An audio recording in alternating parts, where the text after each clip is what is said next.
Hello, my name is Mike, and I'm in my yard art Cougar. I did some stuff. Yep.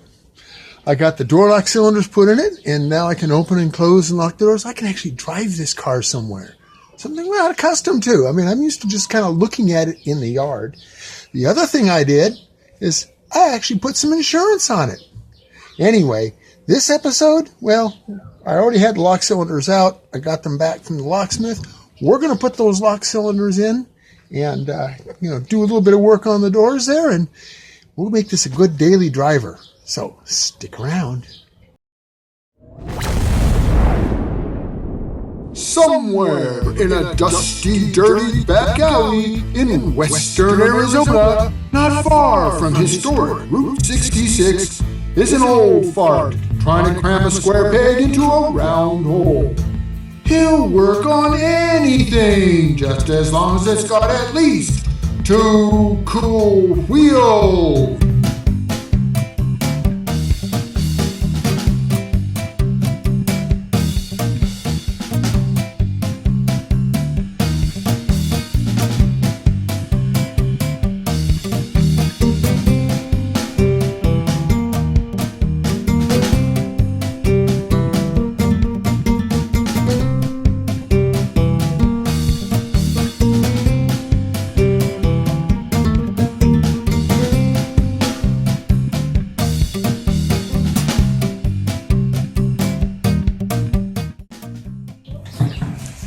So, pretty simple. Once you get the door panel off, you can reach all up inside here. See if I have my and get the linkage off and on. So we'll drop this little bugger in. And there's just a big kind of a horseshoe clip that goes through here and holds it in place. Pretty simple. I don't want to do that. Up and down the cylinder. Where did I put the horseshoe clip?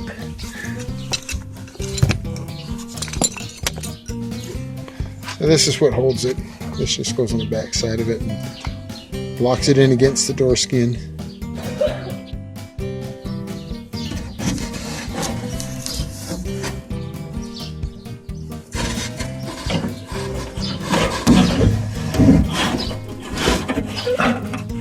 Well, fingers work.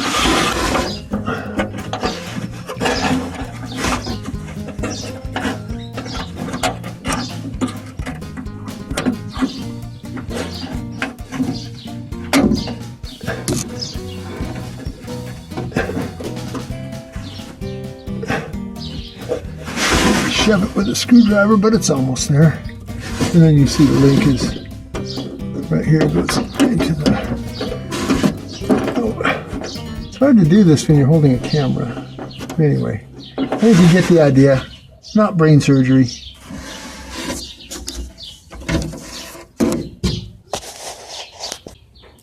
So I've got to come up with some water paper. They call this water paper because it's like water repellent on the back side. So any water that splashes, that drips down, doesn't get the door trim panel wet or come inside the passenger compartment. But people tend to kind of tear it out. And you can see the water paper would cause the water to drain back into this slot and then drain outside the car. So I'll come up with some plastic or paper or something I can use. First, I got to vacuum all the schmutz out of the bottom of the door. There's a lot of crud down in the bottom there. She needs a vacuuming first. And then we'll put the door trim panel back on.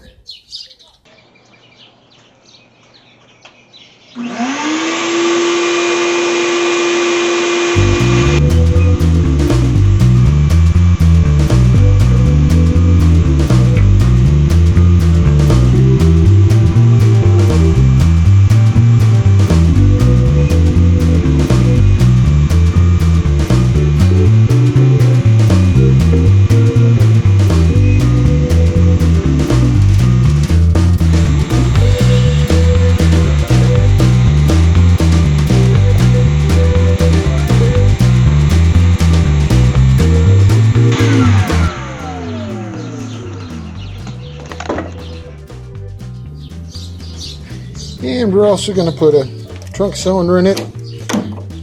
The trunk cylinder is on a different key than the doors and the ignition, which is different than more modern cars. So you had the ignition key and the door keys on one, and the trunk and the glove box on another.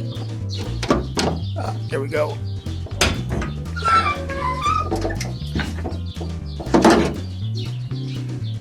At some point in time, they changed that. So on this car, the glove box and the trunk are together. At some point or another, they put the door key on the same one as the trunk and left the ignition key separate. Look at all the just debris everywhere. Here's the old trunk lock. They couldn't get parts for it, so they got me a whole brand new one, which is fine. It just means that now my trunk key is going to be different than my glove box key. So I'm going to end up with 3 keys anyway. Key for the glove box, key for the trunk, and then a key for the doors and the ignition. That's not a big deal. If I get real anal about it later, I can always have this one rekeyed or the glove box door rekeyed, whatever. Alrighty.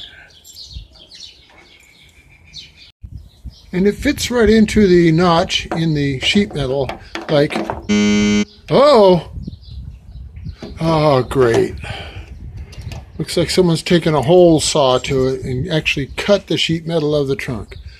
That means that this emblem's got to be removed. It's held in by a couple of bolts, and then somebody's actually got to weld in a puzzle lock to match the shape of the cylinder housing.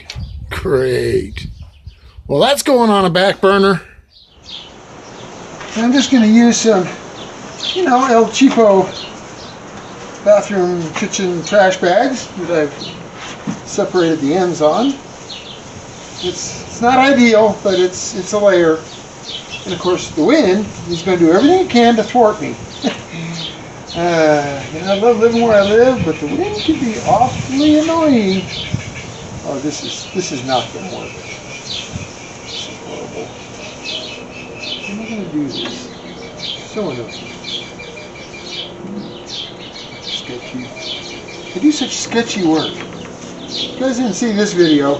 It's one of the shorts. There's a component missing here, so I made one. Scrap. Which I do a lot of. And my cars are 80% scrap, 12% OEM.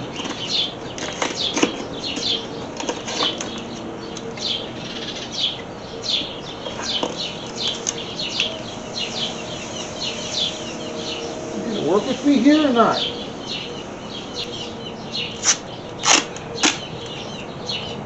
It's like the old saying, busier than a one-armed paper hanger in a windstorm.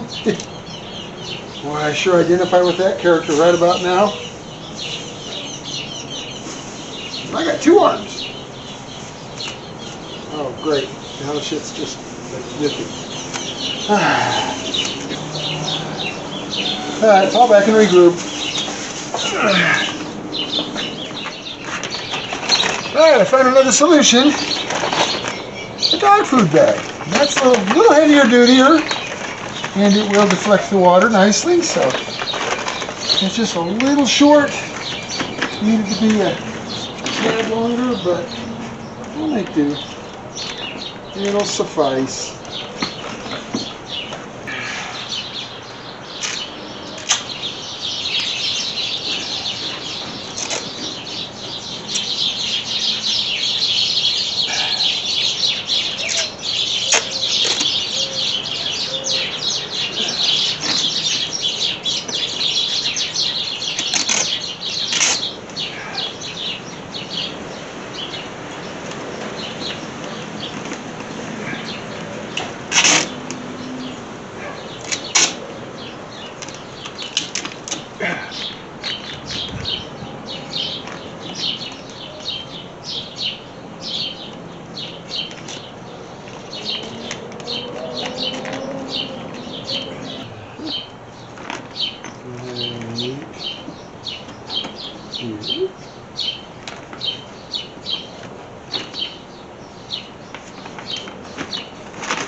The common problem on these door panels is just like particle board.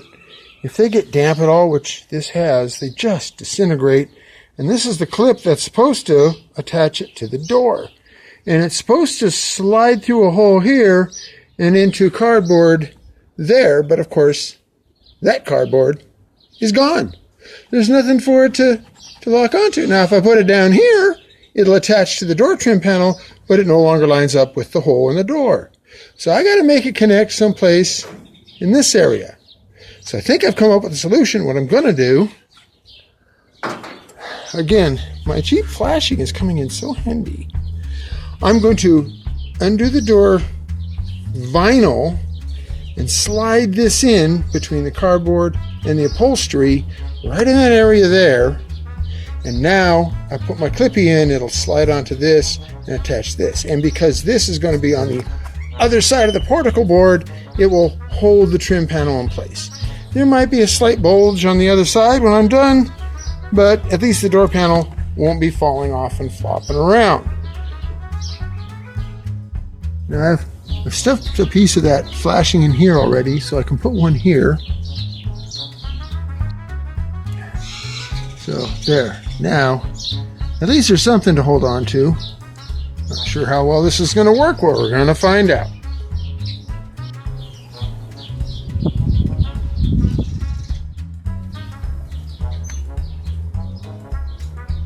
Alright. So just take a little trim adhesive to this and to this and kind of glue it back down.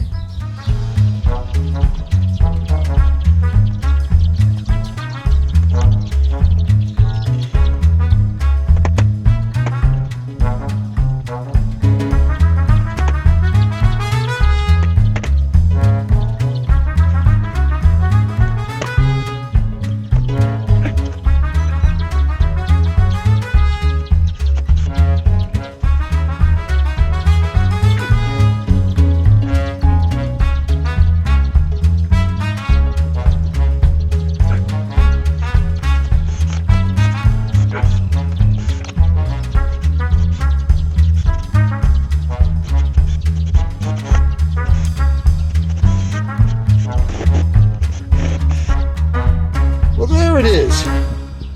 It's ugly, but it's on.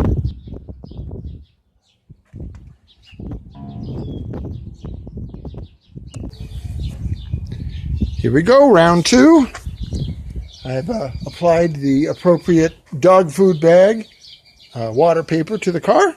I ran out of that really cheap duct tape, which may be a good thing or maybe a bad thing because, see, now I'm burning through the more expensiver Gorilla tape. It holds better, but it costs more money. Of course, I'm a cheapskate.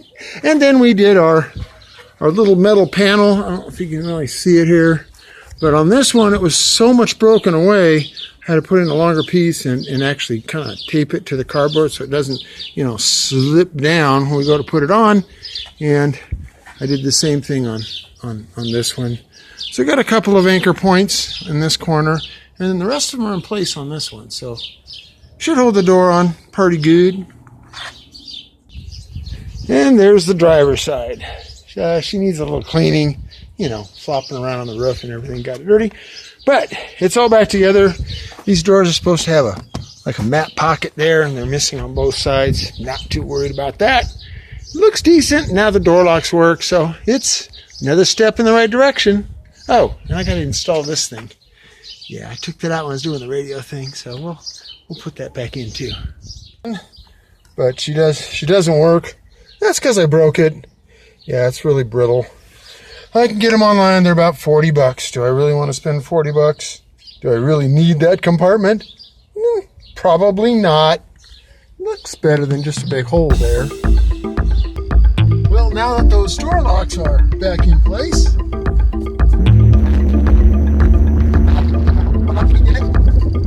that's stuff.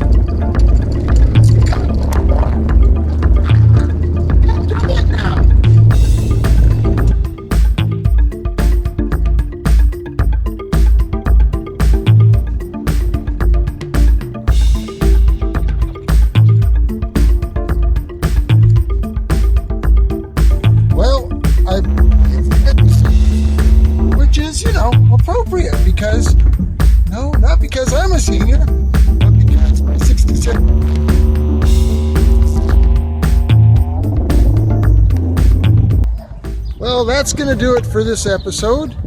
We'll continue to work on the old Cougar. Next thing is going to be the biggest part. Well, that horrible body.